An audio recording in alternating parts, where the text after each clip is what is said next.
ओम शांति। 17 मई 1969। अव्यक्त महावाक्य। जादू मंत्र का दर्पण। बाप दादा बोले, इस अव्यक्ति मिलन के मूल्य को जानते हो? अव्यक्त रूप में मिलना और व्यक्त रूप में मिलना दोनों में फर्क है। अव्यक्ति मिलन का मूल्य है व्यक्त भाव को छोड़ना। यह मूल्य जो जितना देता है उतना ही अव्यक्त अमूल्य मिलन का अनुभव करता है। अभी हर एक अपने से पूछे कि हमने कहाँ तक और कितना समय दिया है। वर्तमान समय अव्यक्ति स्थिति में स्थित होने की ही आवश्यकता है, लेकिन रिजल्ट क्या है वह हर एक खुद भी जान सकता है और एक दो के रिजल्ट को भी अच्छी रीति परख सकते हैं। इसलिए अव्यक्ति स्थिति की जो आवश्यकता है उनको पूरा करना है। अव्यक्ति स्थिति की परख आप सभी के जीवन में क्या होगी वह मालूम है।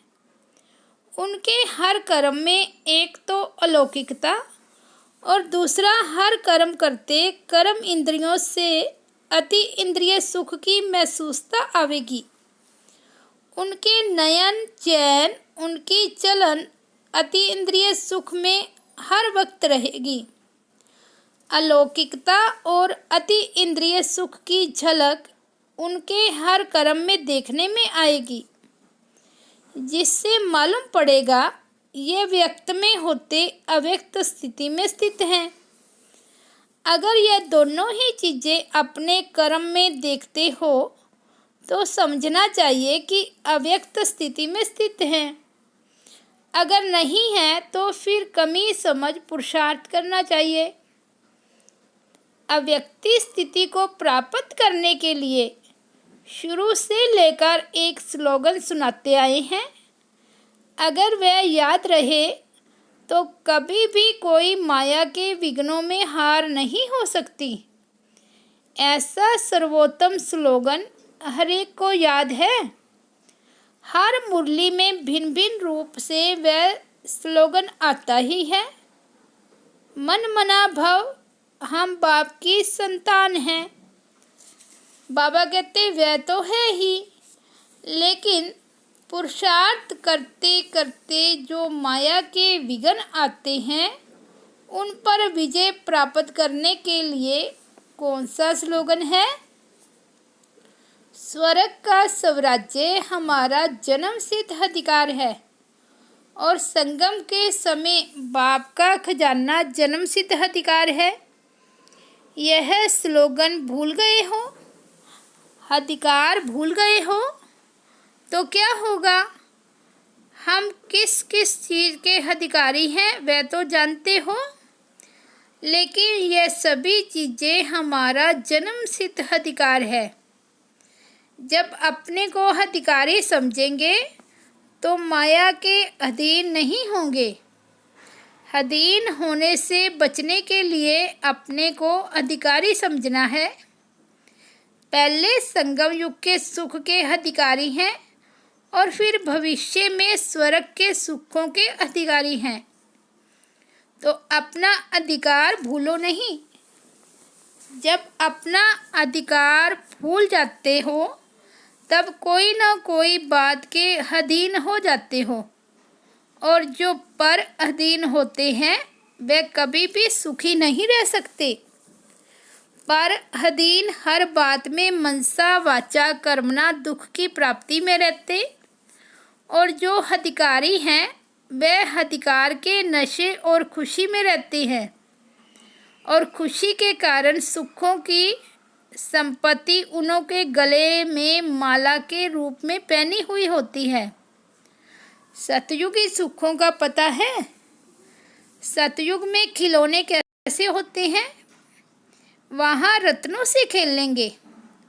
आप लोगों ने सतयुगी सुखों की लिस्ट और कलयुगी दुखों की लिस्ट तो लगाई है, लेकिन संगम के सुखों की लिस्ट बनाएंगे तो इससे भी दुगने हो जाएंगे।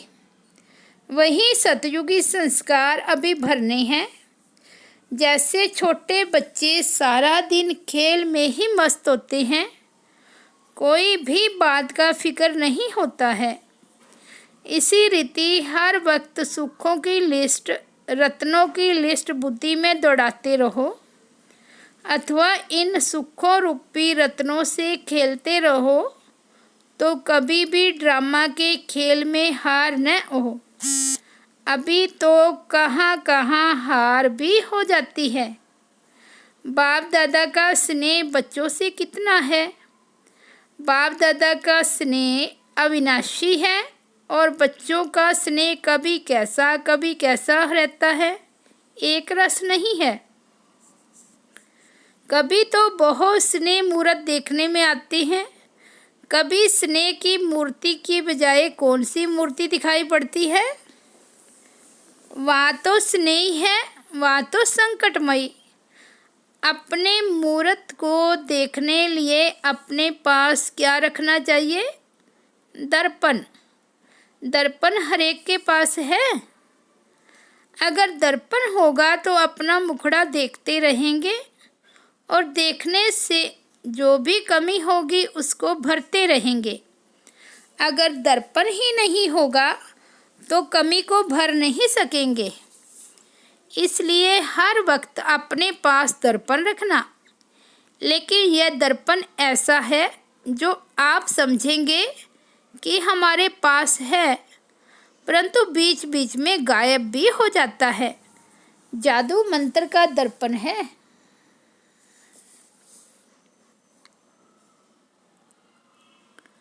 एक सेकंड में गायब हो जाता है। दर्पण कैसे अविनाशी कायम रह सकता है? उसके लिए मुख्य क्वालिफिकेशन कौन सी होनी चाहिए? जो अर्पणमय होगा उनके पास दर्पण होगा। अर्पण नहीं तो दर्पण भी अविनाशी नहीं रह सकता। दर्पण रखने लिए पहले अपने को पूरा अर्पण करना पड़ेगा, जिसको दूसरे शब्दों में सर्वस्व त्यागी कहते हैं। सर्वस्व त्यागी के पास दर्पण होता है। अव्यक्ति मिलन भी वही कर सकता है जो अव्यक्ति स्थिति में हो। वर्तमान समय अव्यक्ति स्थिति में ज़्यादा कमी देखने में आती है। दो बातों में तो ठीक है, बाकी तीसरी बात की कमी है। एक है कथन, दूसरा है मंथन। ये दो बातें तो ठीक है ना, ये दोनों सहज है। तीसरी बात कुछ सूक्ष्म है। वर्तमान समय रिजल्ट देखते हैं, मंथन से कथन ज़्यादा है। बाकी तीसरी बात कौन सी है? एक होता है मंथन करना, दूसरा होता है मगन रहना। वह होती है बिल्कुल लवलीन अवस्था। तो वर्तमान समय मंथन से भी ज़्यादा कथन है। पहला नंबर उसमें विजयी है, दूसरा नंबर मंथन में, तीसरा नंबर है मगन अवस्था में रहना। इस अवस्था की कमी दिखाई पड़ती है, जिसको भरना है। जो मगन अवस्था में होंगे उनों की चाल चलन से क्या देखने में आएगा? अलौकिकता और अति इंद्रिय सुख। मगन अवस्था वाले का यह गुण हर चलन से मालूम होगा। तो यह जो कमी है उसे भरने का तीव्र पुरुषार्थ करना है। पुरुषार्थी तो सभी हैं, तब तो यहाँ तक पहुँचे हैं। लेकिन अभी पुरुषार्थी बनने का समय नहीं है, अभी तीव्र पुरुषार्थी बनने का समय है। बनना है तीव्र पुरुषार्थी और बनेंगे पुरुषार्थी तो क्या होगा? मंजिल से दूर रह जाएंगे। अभी तीव्र पुरुषार्थी बनने का समय चल रहा है। इससे जितना लाभ उठाना चाहिए उतना उठाते हैं व नहीं, वह हर एक को चेक करना है। इसलिए कहा है कि अपने पास हरदम दर्पण रखो तो कमी का झट मालूम होगा और अपने पुरुषार्थ को तीव्र करते आगे चलते रहेंगे। अच्छा, आज कुमारियों की सर्विस के तिलक का दिन है। जैसे आप लोगों के म्यूज़ियम में ताजपोशी का चित्र दिखाया है ना, लेकिन आपकी सर्विस के तिलक के दिवस पर देखो कितनी बड़ी सभा इकट्ठी हुई है।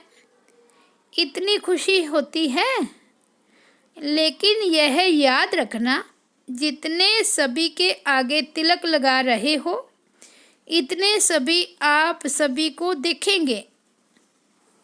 सभी के बीच में तिलक लग रहा है, यह नहीं भूलना। इतना हिम्मतवान बनना है। इस तिलक की लाज रखनी है। तिलक की लाज माना ब्राह्मण कुल की लाज। ब्राह्मण कुल की मर्यादा क्या है, सुनाया ना। जो ऐसे पुरुषोत्तम बनने की हिम्मत वाले हैं वह तिलक लगा सकते हैं। यह तिलक साधारण नहीं है। वहाँ भी इतनी सारी सभा देखेगी। आप सभी ब्राह्मण इकट्ठे हुए हो कन्याओं की सर्विस के तिलक पर।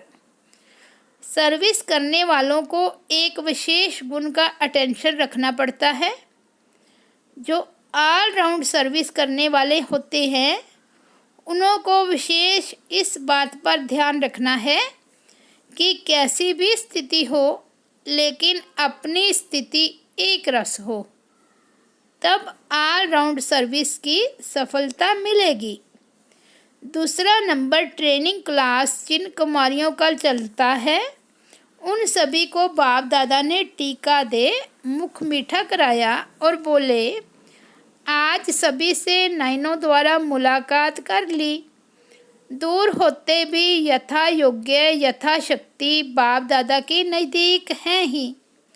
भल कोई कितना भी दूर बैठा हो लेकिन अपने स्नेह से बाप दादा के नयनों में समाया है। इसलिए नूरे रतन कहते हैं। नूरे रत्नों से आज नयनों की मुलाकात कर रहे हैं। एक दो से सभी प्रिय हैं। साकार में समय प्रति समय बच्चों को यह सूचना तो मिलती ही रही है कि ऐसा समय आएगा जो सिर्फ दूर से ही मुलाकात हो सकेगी। अब ऐसा समय देख रहे हैं।